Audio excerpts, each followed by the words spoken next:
জয়গুরু পরম দয়াল শ্রী শ্রী ঠাকুর নারীর পথে মেয়েদের শিক্ষা নিয়ে কি বললেন। উচ্চ শিক্ষা দিতে গেলে নারীকে কতটা স্বাধীনতা তো দিতেই হয়, আবার স্বাধীনতা দিতে গেলেও তো বিপদের সম্ভাবনা। এর উপায় কি? শ্রী শ্রী ঠাকুর তখন বললেন, নারীত্বকে কেন্দ্র করিয়াই তাহাদের স্বাধীনতা ও শিক্ষার নিয়ন্ত্রণ করিতে হইবে।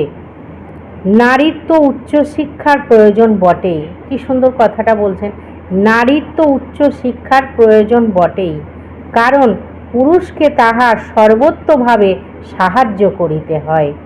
তাহা ছাড়া তাহাদের বৈশিষ্ট্য হওয়া উচিত তাহার যেন সর্বত্রভাবে তাদের সেবার দ্বারা সংসারে সকলের পুষ্টি উদ্বর্ধন ইত্যাদি করিতে পারে।